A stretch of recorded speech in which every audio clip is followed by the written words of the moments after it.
Olá, vamos a mais um tema de estudo desse vídeo.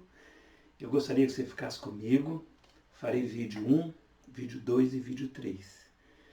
Eu espero que esse momento seja abençoado.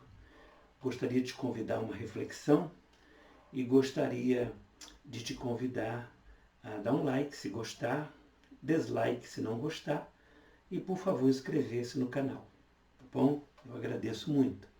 Vamos a esse tema, Deus está no controle. Ou Deus está no controle? As nossas bases religiosas aqui no nosso país, acho que praticamente no mundo inteiro, é influenciado pelos fatalistas e os deterministas. O determinismo e o fatalismo têm ditado as interpretações dos conceitos bíblicos, tem influenciado o comportamento do povo evangélico de uma forma geral. Aqui no nosso protestantismo, também no catolicismo, nas religiões afro-brasileiras, tem muito de acreditar em sina, destino. Eu vou usar uma expressão evangélica, Deus está no controle, para substituir a palavra destino, porque é uma linha muito fininha para entendermos o que passa na cabeça das pessoas. Esse tipo de conceito tem trazido muita amargura, muita dificuldade para algumas pessoas no relacionamento para com Deus. Mas, pastor Márcio, por que o senhor acredita que nós, evangélicos, de uma forma geral, quando usamos a expressão Deus está no controle, nós acreditamos em destino como... Eu vou citar como exemplo uma seita, o Espiritismo.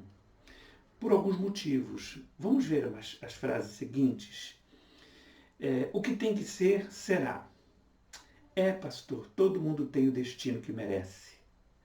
Outros dizem, pau que nasce torto, morre torto. Ninguém foge do seu destino. Deus sabe o que faz. E alguns, se tinha que ser, melhor deixar quieto. Deus está no controle. Foi da vontade de Deus que isso acontecesse. Se não pode lutar contra o destino, é melhor deixar. Eu vou ler melhor a frase, não se pode lutar contra o destino. Todas essas frases, na minha opinião, têm a ver com destino. Acreditar, portanto, em destino é dizer que Deus está no controle, foi da vontade de Deus que isso acontecesse. Mas como é que Deus está no controle de tudo? Dizer que Deus está no controle é dizer que Ele controla tudo. Desde já digo a minha opinião. Sei que Deus está no controle, portanto Ele não controla tudo. Agora, depois de você ler essas frases e confessar que usa a maioria delas, e você pode questionar, mas pastor, eu creio que Deus está no controle, mas não é dessa forma que eu creio. Vamos juntos caminhar. Eu tenho esse vídeo número 1, vou fazer mais 2 possivelmente, e vou postar no canal. E para a gente poder refletir um pouco do que estamos fazendo, do que estamos usando na nossa linguagem, ainda mais nós líderes e pastores, para cuidar daqueles que sofrem, daqueles que têm dificuldade, ok? Dizer que Deus está no controle, que todas as coisas concorrem para o bem daqueles que amam a Deus, essa é uma frase que eu poderia ter listado aí, todas as coisas cooperam para o bem daqueles que amam a Deus, é usar o versículo de forma incorreta. Se você ler esse texto lá em Romanos, você vai perceber que terá que ler os versículos anteriores para entender que todas as coisas listadas acima que concorrem para o bem daqueles que amam a Deus. Deus está no controle, situações não estão listadas nesses versículos acima. Acreditamos que, de alguma maneira, que o roteiro da nossa vida está escrito no céu. Está escrito nas estrelas. Dizem, olha só, dizem que o dia em que nós vamos morrer está determinado. Bom, embora a Bíblia diz lá nos 10 mandamentos que nós podemos antecipar o dia e adiar o dia da nossa morte. olha só, honra pai e mãe para que se prolongue seus dias sobre a terra. Se você perceber, a vida pode ser prolongada. Se ela pode ser prolongada, dependendo da minha honra aos pais, eu posso ter vida duradoura, então não está determinado. Mas de alguma maneira acreditamos que as coisas estão escritas nas estrelas. De alguma forma nós acreditamos que já tudo desenhado. De alguma maneira nós acreditamos nisso. Já existe uma agenda escrita de Deus secreta. Nós no protestantismo temos muito disso. O que entendemos de protestantismo, meus irmãos, é o ramo do calvinismo, lá da Reforma Protestante do século XVI. E muito do que nós vivemos hoje é calvinismo puro. O calvinismo ele levou até as últimas consequências a ideia de que Deus tem todas as coisas debaixo do seu soberano poder. Inclusive, esse atributo soberania de Deus é bem diferente do que dizer que Deus está no controle. Não temos tempo para dar detalhes, porque esse calvinismo, essa confusão de soberania de Deus é afirmar o seguinte: e se Deus tem tudo debaixo do seu soberano poder, ele determinou o que será da vida de todas as pessoas. Esse é o conceito que o determinismo, o fatalismo, o calvinismo coloca como conceito correto para a gente. Então a vida de todas as pessoas está determinada por Deus. Eles dizem que da concepção até a morte. E de acordo com os calvinistas, tudo está escrito, tudo está determinado. Isso, na minha opinião, é conceito espírita de destino. Essa ideia de que não cai uma folha sequer da árvore, se Deus não quiser. Todos os milésimos de movimentos estão no controle de Deus. Eu entendo particularmente, na linguagem calvinista, isso chama-se de predestinação. Antes de tudo existir, antes de tudo ser criado, já estava escrito e determinado por Deus. Agora eu pergunto, que diferença tem isso de destino, a doutrina espírita?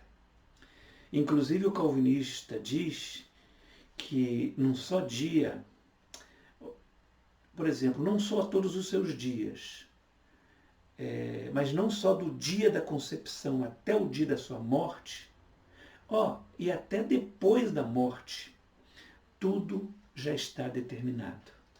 Até o destino eterno das pessoas está escrito e está determinado. Então, aqueles que acreditam em predestinação ou destino, quando você nasce e começa a viver, você está começando a cumprir um plano. Você está começando a seguir um roteiro que já foi escrito e já foi pré-determinado por Deus bem mesmo antes do mundo existir. Vamos a um outro slide. Ouve-se com muita frequência, e parece uma frase até especial, Deus tem um plano para a sua vida. Eu ouço muito as pessoas querendo parecer espirituais e dizem: pastor, eu estou orando para saber qual é o plano de Deus para a minha vida. Estas frases indicam, ou esta especificamente, as duas, né? Deus tem um plano para a sua vida e o pastor, eu estou orando para saber qual é o plano de Deus para a minha vida.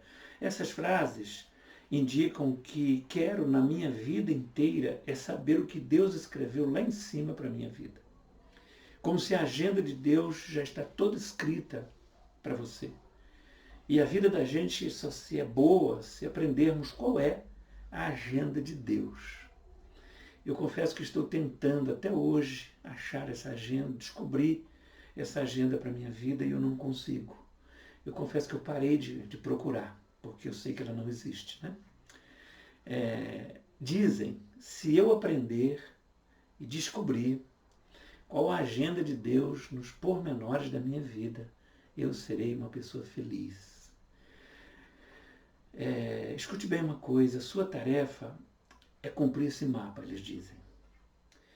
Sua tarefa é seguir essa agenda. Isso para mim é destino. Se você crê assim, você está crendo em destino. Mas eu tenho particularmente uma notícia muito boa para te dar. Destino e predestinação não existe. Por que eu penso assim? É o que eu vou fazer, eu vou contribuir para tentar responder, porque por muito tempo eu ouço isto e é corriqueiro na fala dos líderes, dos pastores, dos conselheiros. E exatamente agora nesse período de pandemia, muitos questionamentos surgem sobre Deus ter mandado essa pandemia. Os líderes estão dizendo que Deus mandou esta pandemia. E aí listam uma série de motivos por que Deus mandou. Eu vou tentar, nesse primeiro vídeo, argumentar sobre isso. Ok? Olha só o próximo slide. Para eu crer em destino e predestinação, eu tenho que crer que sou uma pessoa desprovida de vontade. E, na verdade, eu não tenho escolhas, porque está tudo determinado. É isso. Se for assim, não existe minha vontade. Está tudo já pré-escrito. Vontade aqui, eu particularmente me refiro ao poder de determinar qual vários caminhos eu vou escolher. Capacidade de escolha. Livre-arbítrio arminiano, para quem entende. Se existe destino e predestinação, eu particularmente não tenho vontades. Eu já fui praticamente manipulado. É claro que essa ideia de destino e predestinação não é bíblica. Está bem claro, para um bom entendedor as escrituras bastam. Vamos ver o texto de Josué? Porém, se vos parece mal servir ao Senhor, escolhei hoje a quem servais, se os deuses a quem serviram vossos pais, que estavam da além do Eufrades, ou dos deuses dos amorreus, em cuja terra habitais. Eu e a minha casa serviremos ao Senhor. Portanto, na minha opinião, a escolha ela é autônoma.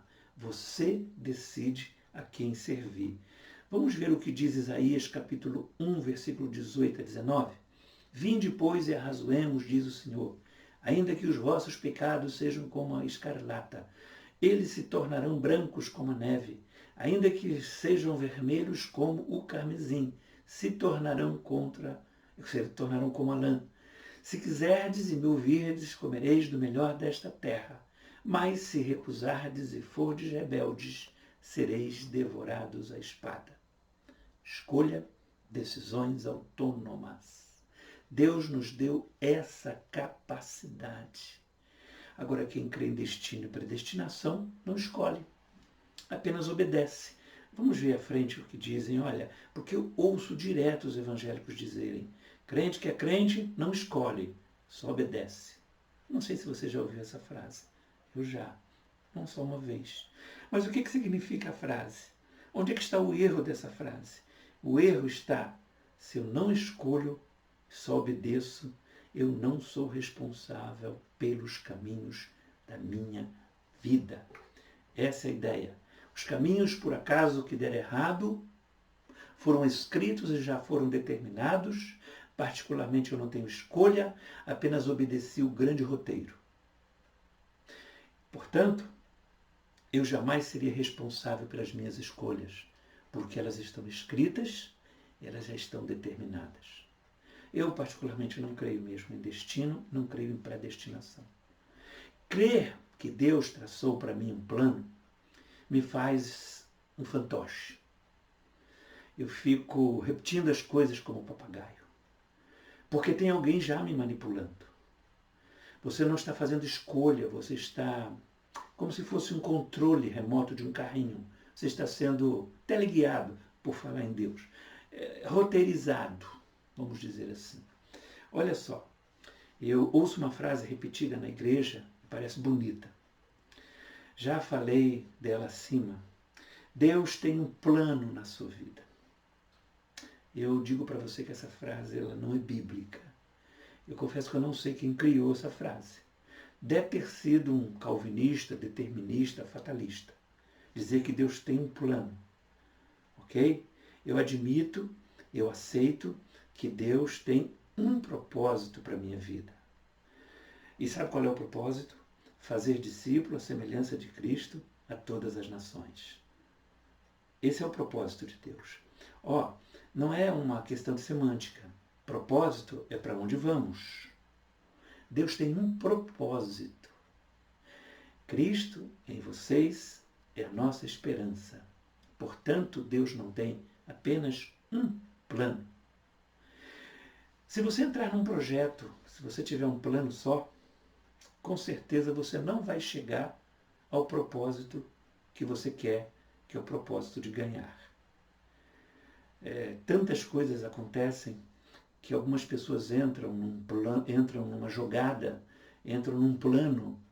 Falar em jogada, vocês lembram aquela Copa Alemanha e Brasil? O técnico entrou apenas com um plano e levou uma goleada. Se ele tivesse um plano B, um plano C ou um D, quem sabe salvaríamos a goleada, né? Então você tem que ter esses planos. O propósito de Deus é fazer você um ser humano como foi Jesus. Agora, quantos planos Deus tem para a nossa vida? Um só? Só um? Um roteiro escrito? Um destino? Se for isso, você poderá perder a vida por 7-1. Eu, particularmente, já furei alguns planos de Deus para a minha vida. E se ele não tivesse um outro, eu confesso para você que eu estaria frito. Eu já estraguei alguns planos de Deus para a minha vida com decisões erradas. Eu, graças a Deus, amadureci e agora tomo decisões coerentes. Você já estragou algum plano de Deus? Algum projeto de Deus? Eu gostaria que você seja honesto. Sem julgar. Se alguém disser que não, é um fariseu e um hipócrita, porque vivemos essa vida de decisões e já tomamos decisões erradas. Já fizemos planos e já caímos em alguns deles. Se Deus tem um plano e você estragou, eu confesso que eu tenho uma má notícia para você. Você está vivendo uma vida insegura. Você está vivendo uma vida sem saber para onde vai. E aí, com certeza, Deus deixou você de lado. Ele não tem um outro plano. Então, acabou, resta esperar. Eu quero te dizer, para nós terminarmos, que Deus tem vários planos na sua vida. Ele não tem um só. Quantos forem necessários para que você chegue ao propósito de você ser um discípulo à semelhança de Cristo, a ser a imagem, o reflexo, a vida de Jesus Cristo. Sejam quantos planos forem necessários, Deus com certeza não vai desistir de você. E eu não sei em que plano você está, em qual. A boa notícia do Evangelho é que o próximo plano será melhor do que o anterior. Porque a Bíblia diz lá em Apocalipse que Deus sempre faz nova todas as coisas. Ele vira a página para a sua vida, ele te ajuda a fazer isso. Eu quero te convidar a não colocar no colo de Deus a responsabilidade que é sua. Se estragou, e agora, meu Deus, não entre em pânico. Deus te convida a escrever um novo plano junto com Ele. Ele quer ser seu parceiro. Pense sobre o assunto. Não está roteirizado, não está determinado. Você tem liberdade de decidir-se por Cristo, de tomar decisões maduras. Pense sobre o assunto. Deus vos abençoe rica e abundantemente.